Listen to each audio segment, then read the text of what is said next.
Hi hello అండి, అందరికీ నమస్కారం అండి. ఫ్రెండ్స్, మనకి ఇప్పుడిప్పుడే మరొక ముఖ్యమైన అప్డేట్ అయితే రావడం జరిగిందండి. అది కూడా వాలంటీర్లకి సీఎం చంద్రబాబు గుడ్ న్యూస్ అంటూ ఇప్పుడే మనకు ఒక అప్డేట్ అయితే వచ్చిందండి. అయితే ఇందుకు సంబంధించిన పూర్తి వివరాలు అయితే మన వీడియోలో తెలుసుకుందామండి. ఆ గుడ్ న్యూస్ ఏంటనేది వీడియో మాత్రం ఎక్కడా స్కిప్ చేయకుండా చూడండి ఫ్రెండ్స్. అప్పుడే మనకి పూర్తి సమాచారం అయితే తెలుస్తుంది. ఇక లేట్ చేయకుండా వివరాల్లోకి తెలిపోదాము.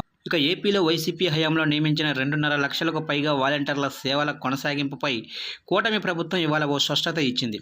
ఇప్పటికే వైసీపీ అధికారం కోల్పోయాక డైలమాలో ఉన్న వాలంటీర్ల సేవల కొనసాగింపుపై త్వరలో ఓ నిర్ణయం తీసుకుంటామని మంత్రులు చెప్తూ వచ్చారు.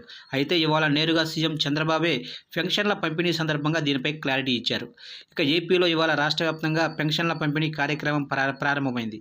ఇక ఉదయం 6 గంటలకే వాలంటీర్లకు బదులుగా సచివాలయ సిబ్బంది, టీడీపీ నేతలు దగ్గరుండి మరీ పెన్షన్ల పంపిణీ ప్రారంభించారు. ఇవాళ సాయంత్రానికి వీలైతే 100% పెన్షన్ల పంపిణీ పూర్తి చేయాలని ప్రభుత్వం టార్గెట్ కూడా పెట్టుకుంది.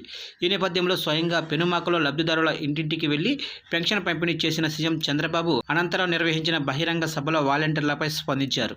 ఇక వాలంటీర్లతో మాత్రమే పెన్షన్ పంపిణీ చేయించాలనే మూర్ఖత్వంతో ఏప్రిల్, మే నెలలో అప్పటి వైసీపీ సర్కారు 33 మంది లబ్ధిదారులు చనిపోయే పరిస్థితిని తెచ్చిందని చంద్రబాబు గుర్తు చేశారు. అప్పట్లో తాము సచివాలయ సిబ్బందితో పెన్షన్లు ఇప్పించాలని కోరినా వారు అలా చేయలేదన్నారు. ఇక తాము అధికారంలోకి వచ్చాక సచివాలయ సిబ్బందితో ఎందుకు పెన్షన్ల పంపిణీ జరగదో చేసి చూపించాలనే పట్టుదలతో ఇవాళ ఒకే రోజు వారితో పంపిణీ చేస్తున్నామన్నారు. అంతేకాదు సచివాలయ సిబ్బందితో పాటు అవసరమైతే వాలంటీర్ల సహాయం తీసుకోవాలని చెప్పామన్నారు.